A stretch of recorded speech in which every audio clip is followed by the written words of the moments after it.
Rebonjour à tous et à toutes. Nous sommes présentement rendus à un îlot de 551.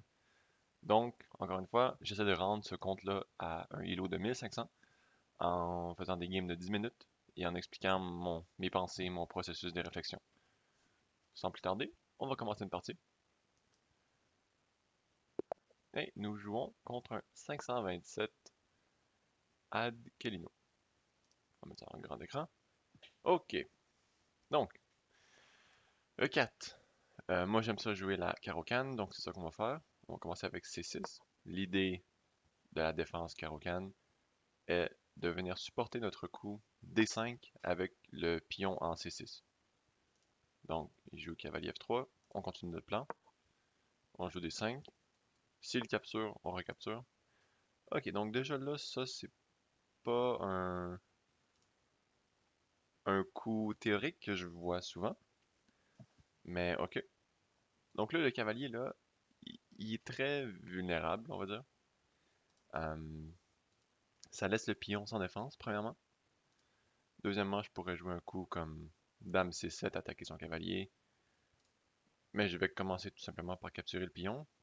Faut toujours vérifier quand votre adversaire fait des coups agressifs comme ça, à savoir si il y a une possibilité d'attaque. Dans ce cas-ci, toutes les cases sont défendues, donc je vois rien. Peut-être que son idée, c'est d'apporter sa dame ici pour menacer l'échec et mat. Je comprends.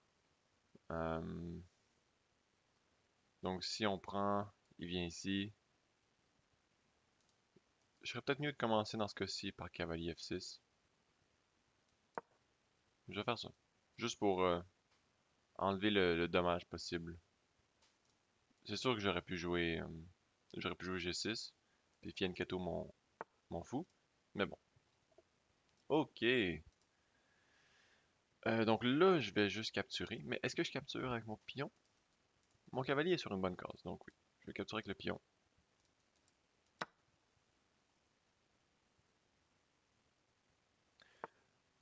Ok. Je sais pas trop qu'est-ce qu'il fait. Euh, je pourrais jouer Dame C7, mais il fait juste bouger son cavalier, donc ça ne donne pas grand-chose. Je voudrais sortir mon fou avant de jouer E6.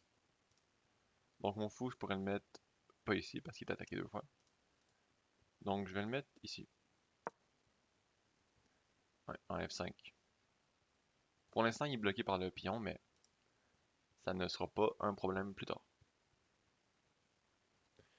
Donc là, je ne sais pas trop qu'est-ce qu'il va jouer. Ok. Donc, H3, peut-être dans l'idée de jouer ici, en G4, mais on fait juste reculer. Il peut toujours capturer, mais c'est pas grave. Là, je pense que c'est le temps de jouer Dame C7. Son cavalier, je l'aime de moins en moins. Ouais. Peut-être qu'il va quand même jouer G4. Mais c'est pas grave, je capture. Puis s'il capture, je recapture son pion. Ensuite, notre plan, c'est de jouer E6, développer notre fou et sortir notre cavalier. Donc, comme que j'ai dit, ici, c'est pas si grave que ça. Ouais, c'est pas si grave que ça. Je peux juste capturer son cavalier. Il capture mon fou. Je capture son pion. Et j'attaque encore un autre pion. Donc, je pense que c'est ça que je vais faire. Pas oublier que la tour ici est sans défense. Euh, mais je pense que c'est ce qui est mieux. Ou si je recule, là, il peut juste capturer. Donc, je vais faire ça. Sûrement qu'il va recapturer. Et voilà. Est-ce que je recapture celui-ci ou celui-ci? Lequel est facilement défendable?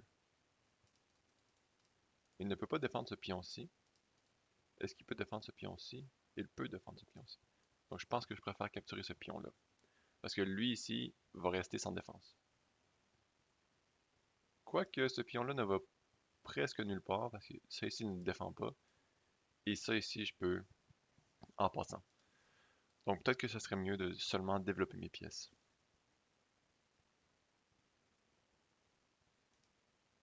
Je vais commencer par cavalier D7. Ensuite capturer ici et jouer E6 peut-être. Donc, je ne me presse pas avec la recapture des pions, tout simplement parce que ce sont des faiblesses dans sa position et j'ai pas besoin de les capturer tout de suite parce qu'ils vont rester des faiblesses que je vais pouvoir prendre davantage. Ok, donc fou ici. Là, dans ce cas-ci, je peux venir capturer avec madame parce que je gagne un tempo. J'attaque son fou, donc lui est obligé de défendre son fou ou quelque chose. Euh,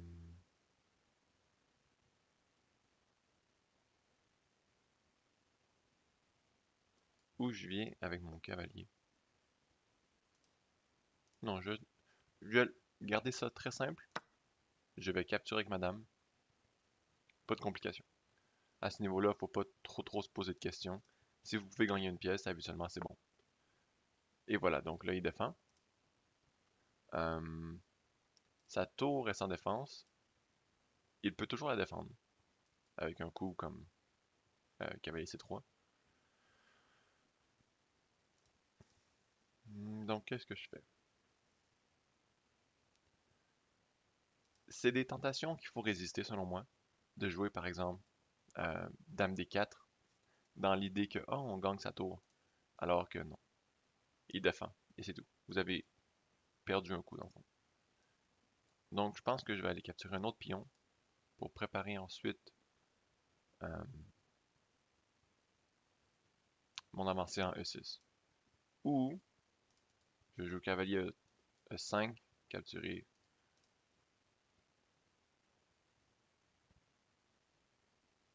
Hmm. Ou je fienne Kyoto pour attaquer sa tour. La position est tellement ouverte, j'ai trop d'options. Mais je pense que je veux développer le plus vite possible.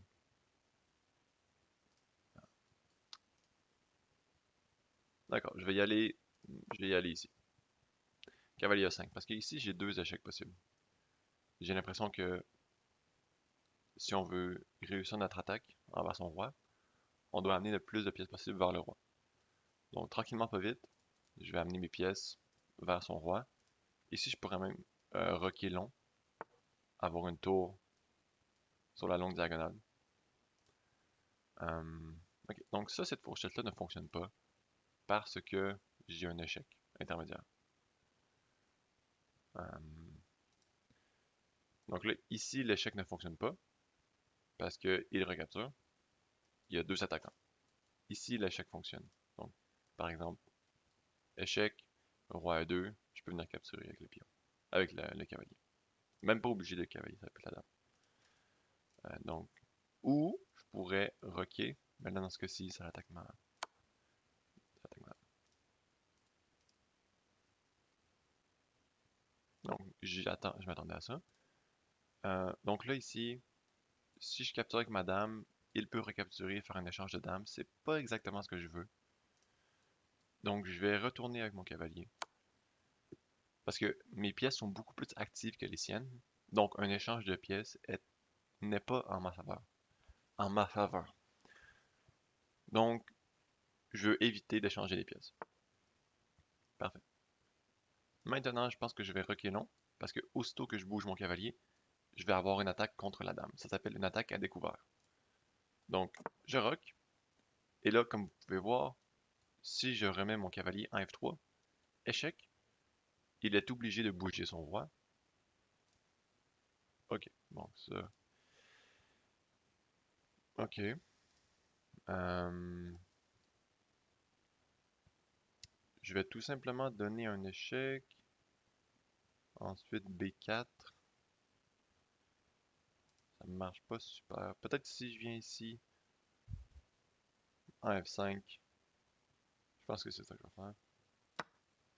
Encore une fois, j'ai la menace de cavalier F3 avec l'attaque à découvert de ma tour sur sa dame. Donc, encore une fois, ma tour en ce moment attaque en X-ray qu'on appelle la dame.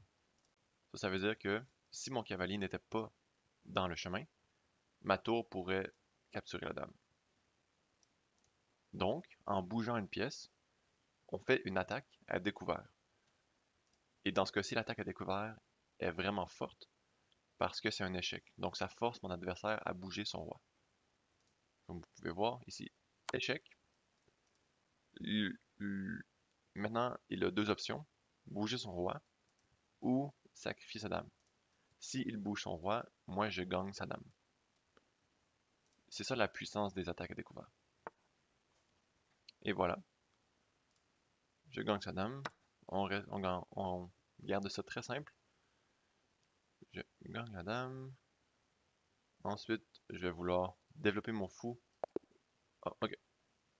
Il abandonne, ce qui a de l'allure. Donc c'est une pas pire partie. On va regarder l'analyse vite faite. Euh, ok. Donc quand vous regardez l'analyse, il faut faire attention avec l'évaluation. Surtout quand vous apprenez à jouer aux échecs.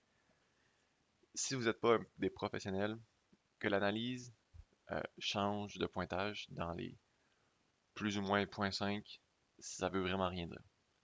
C'est pas important. Donc là ici, on joue la carocane. Ce coup-là, c'est une imprécision. Donc ici, l'ordinateur propose D prend E4. Mais moi ici, j'avais peur de Dame H5, mais j'imagine que... Exactement, j'imagine il propose G6 comme que j'avais pensé. Plus tard, Fianchetto le fou. D'accord. Ou même un cavalier H6, ouais. Mais bon, j'ai été plus sécuritaire. J'étais avec cavalier F6, qui est une option viable. Ensuite, C4 qui est pas super précis. Ça aurait été mieux de recapturer dans le centre. Moi, je recapture. Il avance son pion. Dans les ouvertures, il faut vraiment que vous développiez vos pièces. En ce moment, mon adversaire a seulement un cavalier de développé. Et il a fait un coup de pion, deux coups de pion, trois coups de pion. Bon, moi aussi, mais la différence, c'est qu'il me reste deux pions sur le jeu, puis lui, il ne lui en reste que un.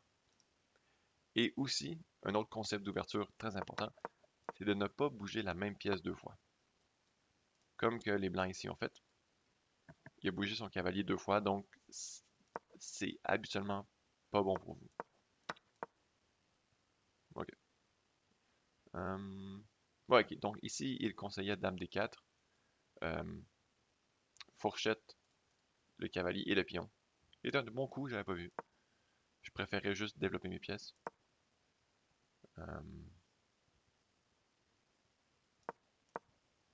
Mais vous savez quoi? C'est un encore meilleur coup parce que ça gagne le cavalier. Le cavalier ici, j'aurais dû le réaliser. C'est mon erreur. Ne peut pas aller en F3, ne peut pas aller en G4, non plus en G6, non plus en F7, non plus en D7, non plus en C6. Donc, la seule case vraiment que le cavalier a de sortie, c'est en C4. Parce qu'il ne peut pas aller ici. Donc, en emmenant ma dame en D4, toutes les cases de sortie du cavalier sont bloquées. Ça veut dire que le cavalier, peu importe où est-ce qu'il va aller, il va être capturé.